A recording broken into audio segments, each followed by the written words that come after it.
Alright, so this is about it, I guess. That's doable. Sure. Alright, let's get started, guys. I think it's 11:30 already.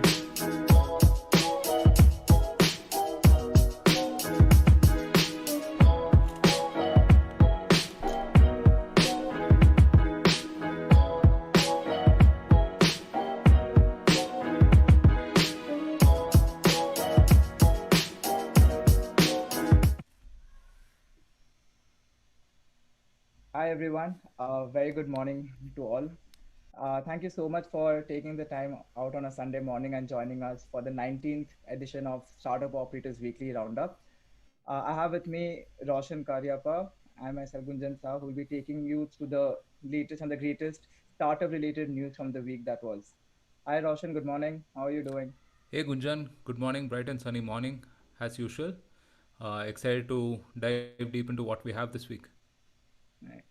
So I think this week's round will be pretty interesting. Many of the content that we discussed with our guests in the podcast, most of the predictions that were made actually came true, and really excited to take through the news of the week. Let's get started. Super. So, we featured two amazing women operators in this week's episodes, right? One was by Pooja, who's the co-founder and CEO of Avishkar, building in EdTech, and we also had Deepti from Flipkart. Pooja gave a really nice perspective on how the EdTech is unique in terms of stakeholders involved, right? The students are the end users, parents are the buyers, and schools and other education institutions are the influencers, right? So for me, the stakeholder management, getting a new perspective on it was my biggest takeaway. What was yours from your conversation with Deepti?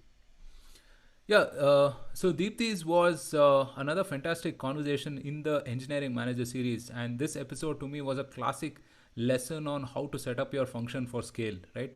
Whether it is engineering, marketing, product, whatever it is you run. Now, Flipkart has about 100 million users and they get about 145 million visits a month on their website as per SimilarWeb, right? So you can imagine it's the largest e-commerce company, and Deepti has been with them for close to a decade. So she has seen that entire evolution, go from ship fast, fail fast, break things, that kind of a mode to right now when they have systems and processes in place to manage everything. So that to me was one of the overriding things that I took away from that episode.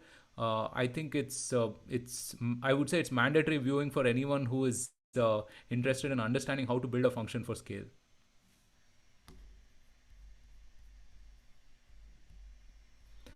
Gunjan, I think you're on mute. Oops. So one of the more interesting fundraisers of the week was by Oziva, which is a plant-based nutrition omni-channel brand.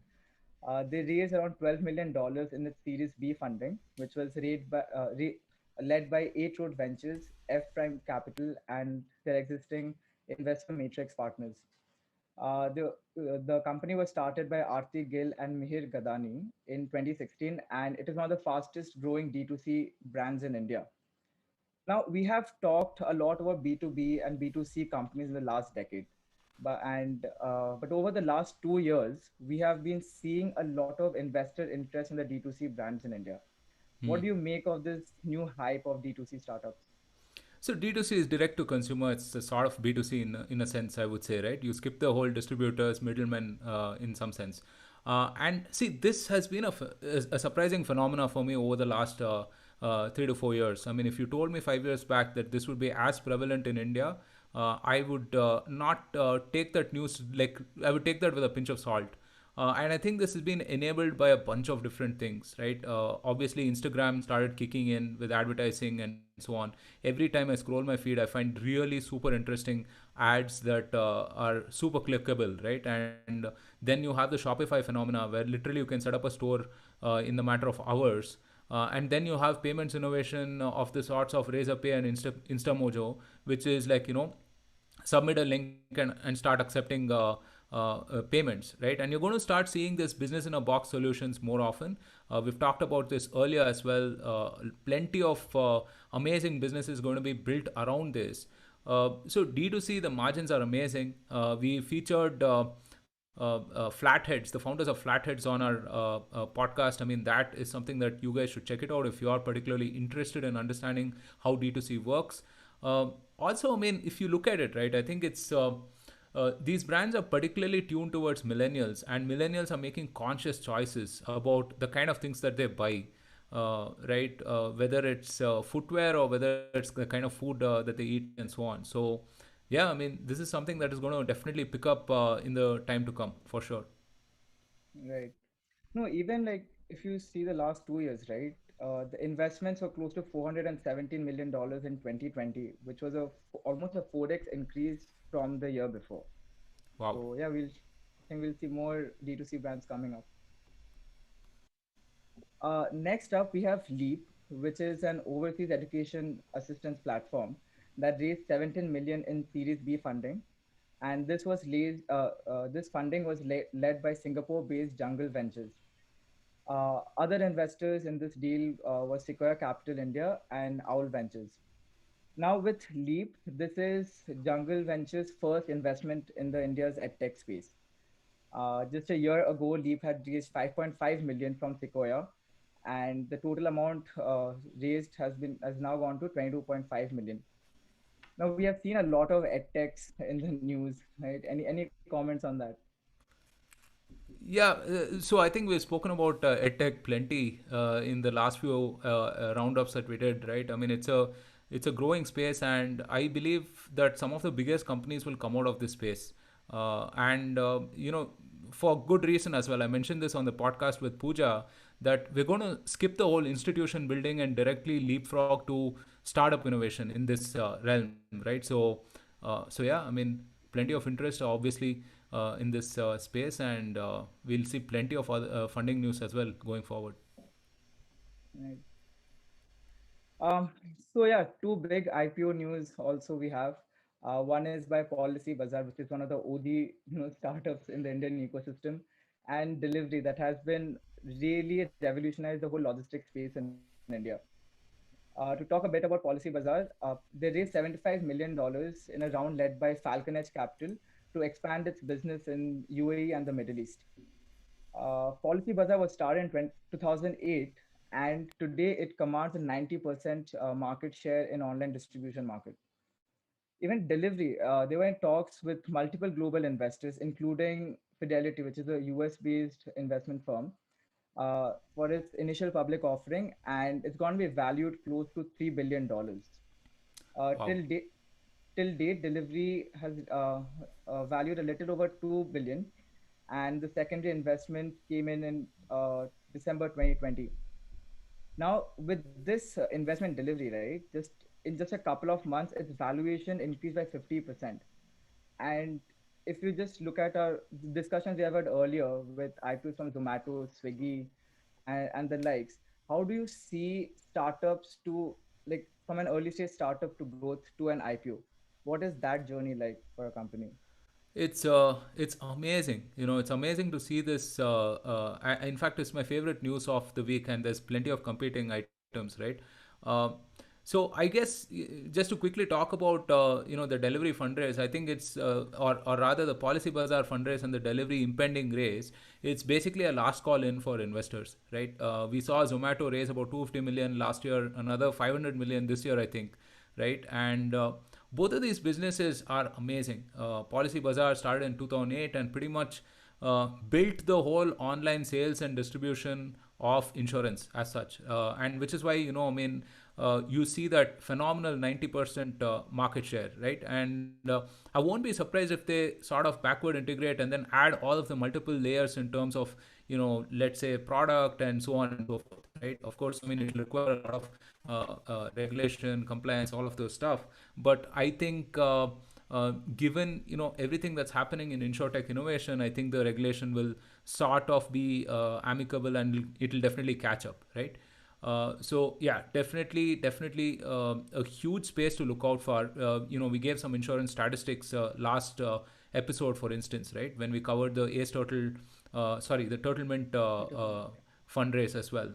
A lot of headroom to play, and you're going to see big businesses being built in insurance.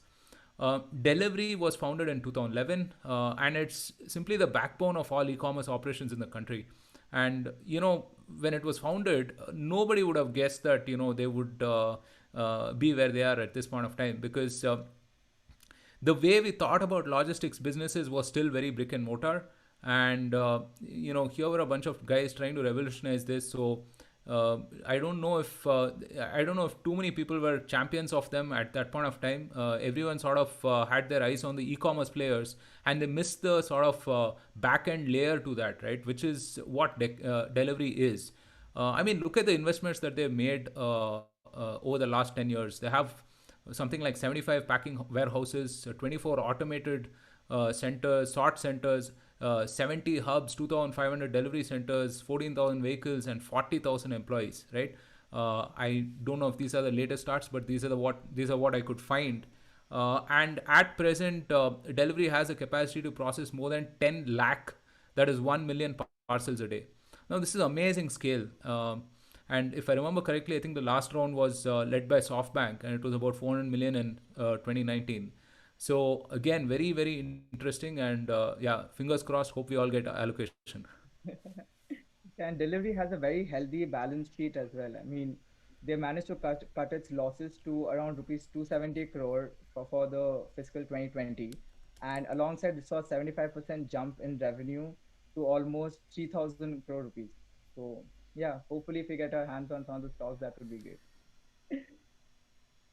Next up, our special feature. I mean, let's talk about Stripe, right? The digital payments company raised over 600 million in its latest round of funding, which took its valuation to $95 billion, and that is like no small amount. Uh, with this funding, Stripe became the most valuable private company based on Silicon Valley, and it saw marquee investors also. There was the Dublin headquartered Fidelity Management, Research Co, Sequoia Capital, and even Ireland's National Treasury Management Agency. Now it's interesting, right? A government entity investing in a startup. What do you make of that? Yeah, a lot of these guys will invest, right? So pension funds and so on and so forth. I think they will, and I think the Collison brothers are from. They're Irish. I know that much. I mean, right? They are from Ireland, actually. Right. So Stripe, again, founded in 2010, and is one of the best YC companies around, right? And that's saying a lot, because given the kind of portfolio YC has, right, Airbnb and the likes. Both of the Collison brothers, again, I think they were probably 23 or 24 when they started this business. And to build a B2B business in such a regulated space, being a 23-year-old kid, is just genius. It requires tremendous foresight, and to see their growth over the last 10 years has been amazing, right? And I guess, I mean, they are the pioneers in this whole business in a box solution that we often talk about, right? Which is, there are plenty of aspects about finance that don't really make sense.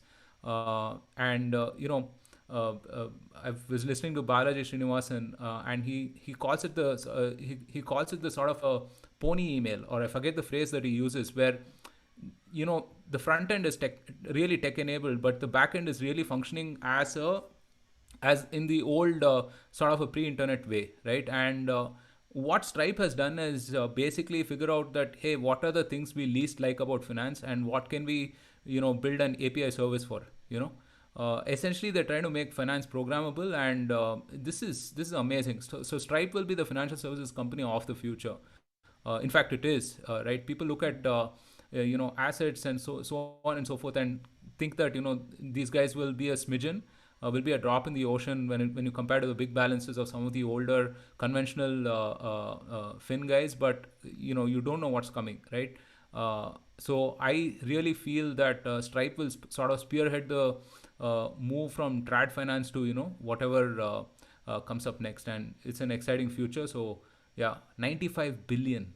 That's, I mean, just let that number sink in. That is the largest valuation for a private company. 95 billion. God, amazing times. I think most recently, Apple was the only company that crossed a valuation of $1 trillion. I think soon we'll be seeing more startups entering those realms. Okay. So next we have some agri-tech news. Agritech startup Bijak has again also introduced an employee stock ownership plan for the employees that are eligible, and this is going to be around rupees 65 crores. Now, with this, the 2-year-old company joins the league of a select few early stage startups who have created such significant ESOP pools in the recent past. Companies like PhonePe, Luscious, ShareChat, we have been discussing their ESOP offerings as well. In April 2020, Bijak had raised 12 million in Series A funding and was valued close to $82 million. And given the rise in investor interest over the past few months in the agri-tech, I think the valuation will be increasing further as they move on to the next financing round.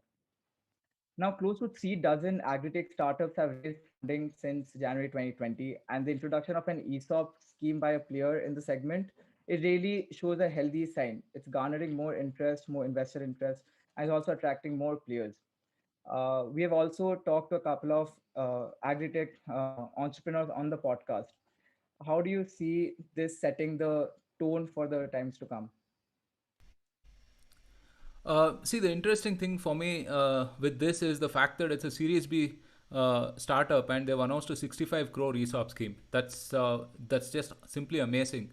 Because plenty of the other buybacks that we're looking at, whether it's Unacademy or Zomato or the rest, were all Series D plus, right? I mean, Yeah. so for a Series B, startup to announce an ESOP buyback, displays a lot of confidence in their vision and their ability to kind of create the future, right? So agri-tech again, I think we've put out more than a couple of episodes. One with Ananda of Fasal. Ananda is a fantastic entrepreneur. You should definitely check out that episode if you want to understand the nuances of building an agri-tech. And then a previous episode with Pay Agri and so on, right? That was a fantastic episode again, where we had three people basically talking about various facets of the whole agricultural ecosystem and agri-tech in general. Uh, Given the farm laws have been introduced, and we won't go into the controversy around it, but given that there's going to be more liberalization in some sense, right, and farmers are going to have more discretion to sell the way they want, right. I think agri-tech startups are bound to sort of add a lot of value, bring a lot of innovation to the ecosystem, and you're going to see plenty of action in this space. I know we say that about everything, literally from edtech to insurance to whatever else, right? But seriously, I mean, I think India is such a market, right? I mean, there's so much of headroom to play in anything, and we have such a huge domestic sort of consumption market as such that. Really, I mean, any space that's any space can be immensely valuable. And yeah, so edtech, I mean, sorry, agri-tech, a lot of action coming up, and yeah, congrats to all of the employees of Bijak for sure. Right. Okay, so we have been like talking about this with our guests for quite a few times, right? Google will now cut its Playstore billing fee globally to 15% from the earlier 30% it used to charge for the first $1 million clocked by the developers. It's on an annual basis, and it only consists for in-app purchases of digital goods. Now, this has been like a gray area of what in-app purchases for digital goods actually means. But yeah, this billing system is going to be applicable to app developers who sell the services on the Play Store. And if you think about it, 97% of its global developer base do not sell any digital goods or services in the app. So this move is going to be only applicable to 3% of the developers out there. Now, with this change, 99% of developers globally that market their services will see a 50% reduction in fees. Just last year, the monopoly which Google had over the app marketplace came under a lot of backlash in this by the Indian startup community. And also in November, Google had delayed the enforcements of its commission on in-app purchases until March in 2022. Do you see this move by Google provide any sort of relief to the developers concerned? Yeah, it's I mean, I hate to use the term, but it's almost like gundagiri, right? I mean, it's almost like the gunda has decided to be uh, uh, a little less harsh on the people that he's picking on, right? Essentially, because I mean, you think about what Google said earlier, right? Which is use my payment system, mine only, right? And I will charge a flat 30% on all payments that go through, right? Now, what else do you call it? I mean, it's a walled garden, essentially, right?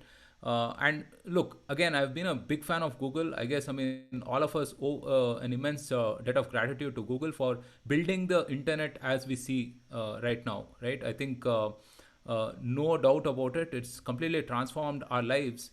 But what's coming is an unbundling of the whole App Store ecosystem itself, the Play Store App Store ecosystem itself.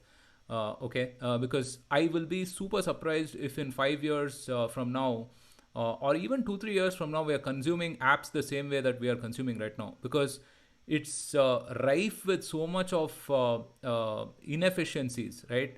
And it's given to these kind of monopolies. I mean, the fact that you have to go through Google for all of these things, and the fact that discovery is opaque, right? You don't know why some apps are promoted while the others are not, right? So it's plenty of these things, and I think Google, to give them credit, I think they're being proactive here by going ahead and doing this.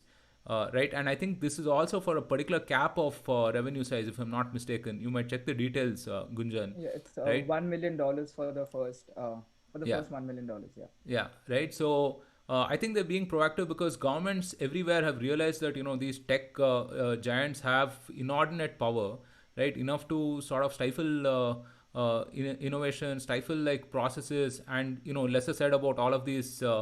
National sovereignty stuff, the better. But um, so Google is basically preempting this, and sort of coming to this 15% as such, right? Now, uh, $1 million, fine. I mean, it'll really, it's good for the smaller apps and services as such. But then look at competition, right? I mean, look at Paytm. Paytm is still going to get charged the same amount, right? Or any of the bigger guys are still going to get charged the same amount. So it's, I would say, I mean, it's okay, right? I mean, they're throwing some crumbs to the smaller guys and saying, hey, we understand your pain or whatever. But this is not going to prevent this sort of monopoly from breaking. I think you're going to soon see an unbundling of the App Store and Play Store. I know it's fairly controversial to say this, but then there have been moves already. I think a Paytm and a bunch of Yeah. apps had already decided something of this sort a year back or something, right? And you're going to see an Atmanirbhar store, right, for sure, happen very very quickly, and I think it should, right? I don't think anybody should be allowed to run a monopoly for whatever reason, and especially a multinational entity, right? So, yeah. It's really interesting. Let's see what how the times to come will actually uh, make this picture more clearer. Okay, so I think this was the biggest news of the week. Startups can gain as investment rules as the rules ease in for the private domestic pension funds. Now, this has been like a welcome change by the finance ministry, right? So according to this, the private retirement funds can now invest up to 5% of the investable surplus in venture capital funds and other areas. Now, like I mean, if you look at all our discussions that we have, and even the people we interview, now this is going to be a really welcoming change. But how do you see this? Like, what will be the real life impact of this be? See, this is massive. I think it's the biggest news of the last week, no doubt, right? Domestic capital being available for startups is a welcome move, and I think if you are in a startup, running a startup, you should be rejoicing. And especially considering that Chinese money has been restricted at this point of time, the government wants to make innovation, technology, Atmanirbhar as such, right? This is a welcome move, right? So you've seen plenty of Chinese investments being like Chinese investors exiting startups, right? So, and see, more importantly, pension funds are patient capital, right? Patient capital means, I mean, they can wait a longer while, they can wait a longer time period as such, right? So pension funds, insurance companies are those kinds, right? And they can structure these investments fairly well. Also, they have that enough flexibility to do that. Insurance itself, right? I think FDI in insurance has been raised to about 74%. Um, So this is great news, and I was trying to look up some numbers on the rate of return of that some of the largest pension funds have received from all of the Silicon Valley innovation. I wasn't able to pull out the specific numbers, but they'll be pretty massive, right? So you can imagine a similar thing happening here, while our thriving startup ecosystem grows and becomes bigger, and definitely returns a lot of money to these kind of funds and structures. So yeah, this is a welcome move. Good move by the government. Right. So also, I think last week Zoho completed 25 years in business, and they put a really interesting thread on Twitter that talks about what were the core principles that led to the success of Zoho. And some of them were, I'll just quickly read through like what were the main points that they mentioned. The first one is building not just products but also technological know-how. Then they had massive investments in innovation and R&D, which was one of the keystone of their philosophy. They always prioritize privacy at their core, and they're privately held and they're profitable. I think this also marks the values that we talk of Sridhar Vembu sir, and you also had a chance to talk to him. So how have you seen Zoho's journey, and like what do you make of it? Zoho is quintessentially an Indian company, and it's embodied by both Sridhar and his other founders and leadership team, right? It's simply, I mean, there are so many things about Zoho that I really like. When I ran a business, I of course used Zoho email and Zoho CRM, right? And for small businesses as such, see, selling to small businesses is very tough, but Zoho has done that really successfully, right? Because I think they put the customer at the center of all of the business, the service, and whatever. More than that, I think they put people at the center of all of these things, right? So you have Sridhar sir tweeting plenty of times about all these being empathetic to people, creating a work environment where people feel like doing their best, and so on and so forth, and that really translates into the product vision and the end user experience as well, right? 25 years, man. I mean, that's what can I say? I mean, it's iconic to be the founder of a product company, software product company, which is 25 years old, and look at the kind of people that they've taken on, right? The giants, Salesforce, Yeah. Microsoft, and the likes, right? And they're only going to grow from strength to strength, because again, we've talked about this whole SaaS wave and stuff, and startups like Zoho have made it possible for the others to thrive. They've shown the way in some sense. So huge props to Sridhar sir and Zoho. I wish you all the very best, for the next 25 years and the 25 years after that. And folks who are listening to this, please do check out the video which Zoho had put out. It really shows how much the people from in Yeah. the company care about what they are doing. It's a great video. Do check it out. We'll be linking it in the Yeah. description below. By the way, all of Zoho's ads and videos are fantastic, right? I mean, it's even the I think they had a Made in India ad or something of that sort, which was again really nice. So yeah, there's that. Yeah. All right. So now, before we wrap up, let's quickly talk about the episodes which we'll be putting out this week. So, Roshan, you spoke to Nischal, who is the co-founder and CEO of WazirX, and Anand, who is the co-founder and CTO of Redgenics. What are some of the things that people should be excited for? Okay, minor connection. I'm going to be speaking to Nischal, and I already spoke to Anand. So WazirX is one of the largest crypto exchanges in the country. In fact, I mean, I'm a user and customer, right? And given that, given all of the brouhaha that's surrounding cryptocurrency, Bitcoin, and so on, it'll be interesting to talk to him about it.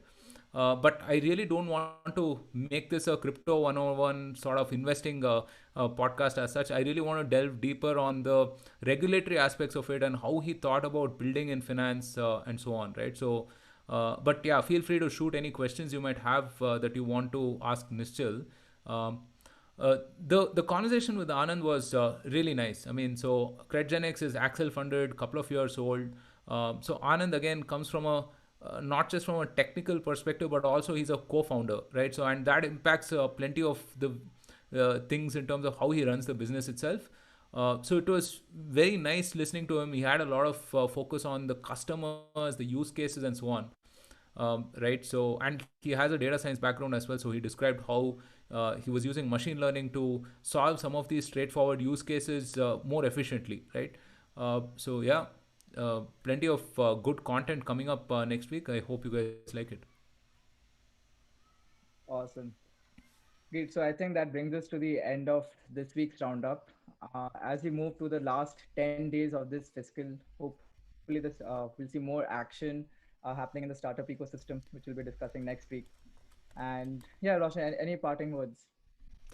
Gunjan, I think we should also mention that we got featured on Spotify's Business and Technology Hub, along with Oh, yes. the great and mighty Mr. Tim Ferriss. So Tim Ferriss' podcast is iconic, legendary, and to be even mentioned along the same in the same space is just amazing. Amazing feeling, and totally unexpected as well. But props to the Spotify India team. Kudos to their team for really promoting Indian podcasts as well. So yeah, so And thank you again, also, everyone, for all of the love and support.